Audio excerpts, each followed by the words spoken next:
This is the final installment of a series for which we have been comparing new head coaches at universities and trying to figure out which one of those two is going to have the better season.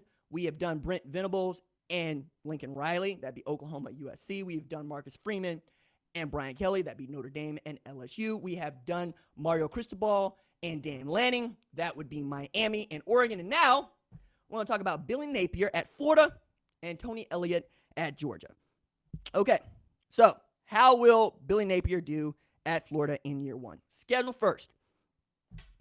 So they got October 1, they got Eastern Washington. And I circled that game because that is a money in the bag candidate. I've already put in the open records request to find out how much money Eastern Washington is going to make from playing against Florida. And then if a team that finished in the top 10 in the FCS and won 10 games last year goes and gets a win in the swamp, good luck, dog. That is not a good look if you are Billy Napier in Florida in year one. And as money in the back shall return, without a doubt, in 2022.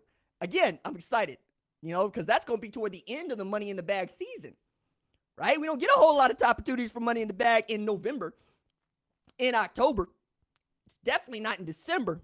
So we're going to get our licks in August and September. I'm telling you, y'all going to get enough for scheduling these dudes, paying them a lot of money, and then getting your butt kicked. All right. Then after that, you have the entire SEC East. Okay, good luck. But before all of that, you got Utah in the swamp. Utah ought to be really good. They return Cam Rising. They got two outstanding tight ends. They have Tavion Thomas coming back with 21 rushing touchdowns. And they expect, even losing Devin Lloyd and Nephi Sewell, that they will be good defensively. They're also going to run the ball, and they're going to play great defense, and they're going to keep away from your dude, Anthony Richardson, who I'll get into here in a second. September 17th, you got Jeff Scott's USF. We'll see how that goes, right? I could see USF making that a game, right? South Florida can make that a game. But there's a reason why they feel good about what they're doing, and they also are going to get new facilities here soon. So I expect the Bulls to be on par with UCF, if not with Florida, in a very quick amount of time. And then your crossers this year are versus LSU on October 15th. That'd be at Tiger Stadium, or excuse me, not at Ben Hill Stadium, excuse me. And then at Texas A&M, which at Kyle Field, November 5th. So I don't feel great about that schedule. Matter of fact, I don't feel great about any SEC schedule, quite honestly. But you dodge Ole Miss, that's good. You dodge Alabama, that's good. You ain't dodge Georgia because, that's your division. You ain't dodge Kentucky because that's your division. It's looking kind of rough in these streets. Now, you have Anthony Richardson. It appears that Billy Napier wants to give him the keys to the offense if he can do it, but I'm not going to count out Jack Miller, who transferred in from Ohio State. I think Jack is an outstanding player. I think he has an opportunity to help them win football games, and because the nature of football is injuries, probably is going to be needed down the road.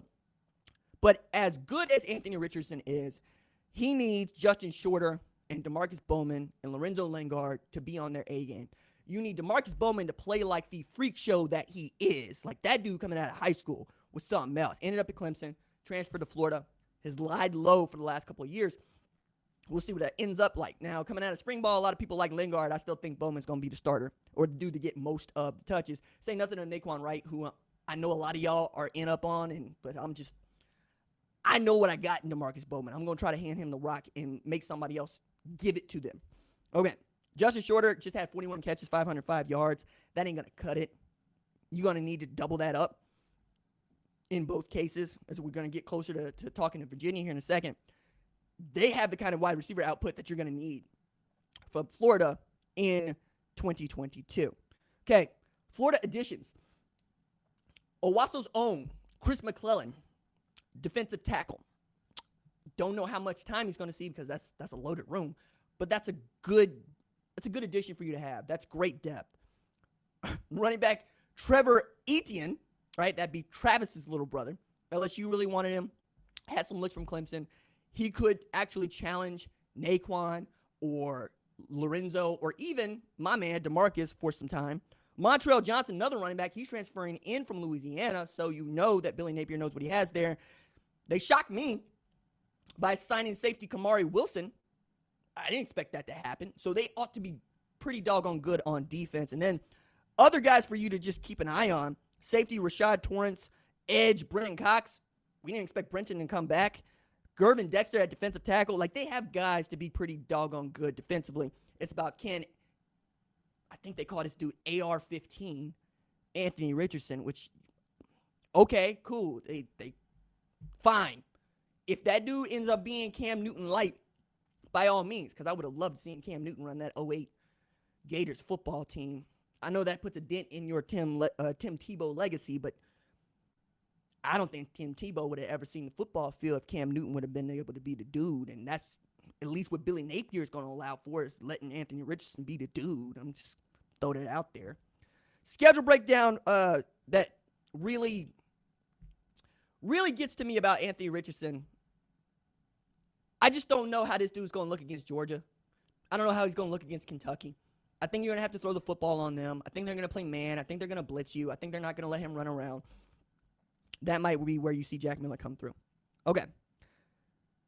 I don't think that Florida is going to be in a great position to have an outstanding year in 2022, but we'll save that for the end. Now I want to move to Tony Elliott in Virginia. So the schedule breakdown for them, Louisville expects to be decent, if not good. They return Malik Cunningham. Okay. Yeah, that's an October 8th game, so you'll know who you are by then. They got Miami on October 29th. It's my grandmommy's birthday. That's Mario Cristobal. That's your toughest game on the schedule. So it's light there. You got North Carolina on November 5th. You have Pitt on November 12th. And you got Coastal Carolina on November 19th. So while you get to dodge Clemson and a North Carolina State that wants everybody to know that they return everybody and they expect to be really good, remains to be seen. You're in a good spot to represent the division in the conference championship game. Like, North Carolina still doesn't know who the starting quarterback is. Is it going to be Drake May? Is it going to be Jacoby Criswell? Who could know, right? Drake has all of the physical tools that you want. Jacoby has been in the system for a year longer. Phil Longo's been pretty good about identifying who his starter should be. Miami got the Tyler Van Dyke thing going on. We'll see how much of that actually translates. I mentioned Malik Cunningham. Coastal Carolina is the one in which I'm going, that's squirrely. Because that could be the difference between you being bowl eligible and you not. And this is a Jamie Chadwell friendly show here. So I'm going to need Tony to show me what's really good here. Also, just because it's me, that's another black head coach with a Power 5 job. I'm excited about that as much as anything, quite honestly. Like, between him and Marcus Freeman, I'm having a good time, okay? I'm having a very, very good time. Matter of fact, I don't know that I had this good a time since Sylvester Croom and Ty Willingham. That was a damn good time. I enjoyed the hell out of that. Sly Croom, to the heart, Mississippi State. All right, stars for you to know at Virginia. First is the quarterback, right? Brennan Armstrong. So I'll make sure I get this right because I had this take, drawn out 6 weeks ago. He accounted for 4,700 total yards, 40 TDs in 2021. The only quarterbacks to accomplish that feat in the college football playoff era is him and Bryce Young. That's it. Okay? You know what you got there. Assuming Bryce is a first-round pick, right, in 2023. I mean, 2/3 of all the quarterbacks who have actually accomplished this have been first-round picks, save Anthony Gordon. So there are only two active dudes in college football today who have accomplished 4,740. And those two are Virginia and Alabama. And everybody else who has done this, save Anthony Gordon, has been a first-round draft pick at quarterback. Not too shabby. Dudes that have accomplished this, been first-round quarterback, you might know them by name. One of them is Lamar Jackson. There are only two unanimous MVPs ever in the history of the National Football League. One of them is Tom Brady. The other is Lamar Jackson. I'm telling y'all, stop playing with this man. Stop playing with Lamar Jackson. To all of y'all that were telling me years ago he's a running back playing quarterback, eat it. Now, Patrick Mahomes, yeah, you know what's good there.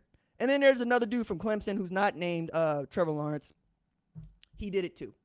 So, read another way. That's the highest guaranteed contract in history, the other dude from Clemson. MVP and MVP. That's what Brennan Armstrong is capable of. if Tony Elliott can figure it out for him in that passing attack and in that offensive line, which we'll get to, which passing attack ought to be all right. Dontayvion Wicks returns. He had 1,203 receiving yards with 9 TDs in 2021, right? Caden Thompson, who I list as a tight end, but is really athlete. He's going to be wide receiver, slot, outside, running back, all of that. Had 973 yards receiving 2 TDs. And then defensively, you got Nick Jackson coming back. He had 117 tackles, 2.5 sacks. Now, the rub for Virginia is not the schedule, which is kind of soft. It's certainly not their skill players. It is the offensive line, okay? They return absolutely nobody, nada, from the 2021 offensive line that was able to keep Brennan Armstrong clean enough to make all those throws. They got to create a new offensive line out of whole cloth, okay? Thought they could do this with several transfers. At least one of those transfers is no longer be playing at Virginia for personal reasons, okay? Now, between Florida and Virginia, who could have the better year?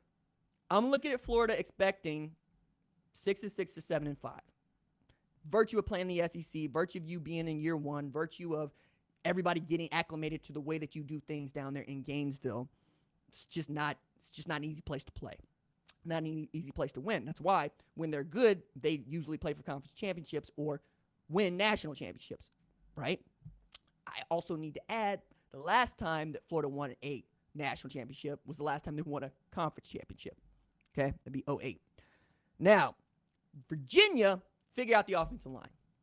If the offensive line is close to as good as the 2021 edition, y'all ought to be able to win between 8 and 10 games, like on general principle here. That's assuming that Miami's good. That's also assuming that Louisville is good. And that's assuming that Coastal Carolina is a team you can beat. Okay? Everybody else, you ought to be in good shape for in Tony Elliott's year one. But year to year, we've seen that quarterback play does not usually make leaps and bounds improvements if you've had a stellar year. If anything, it takes a step back. We saw this with Sam Howell at North Carolina. We saw this with Spencer Rattler at Oklahoma. I would even say we saw it with Bo Nix at Auburn, who's transferred to Oregon. But, we'll see. I think I would love to see Brennan Armstrong go for 47 and 40 again, but it's just a tall task, man. You're going to have to be really good at running the football. You're going to have to be really good at distributing the football. And you're going to have to be really good defensively, for which remains to be seen. Okay. So, yes, I'm saying Tony Elliott is probably going to have a better year at Virginia than Billy Napier is at Florida because, again, some of this is luck, some of this is chance. If North Carolina was a top 10 team, maybe we think something different. If Georgia was the Georgia 2013, maybe we think something different. But no, you got the defending champs in your division. Yikes. You got a South Carolina that is absolutely on the up and up in your division. Yikes. You got Eli Drinkwitz at Mizzou, who absolutely needs to win. You got Kentucky, who is Kentucky, right? Nobody expects anything from Kentucky, and then they show up and they take a bite out of you. Saying, could be interesting. Thanks for watching this video, and remember, hit that subscribe button so you don't miss any other videos on the #1 ranked show YouTube channel.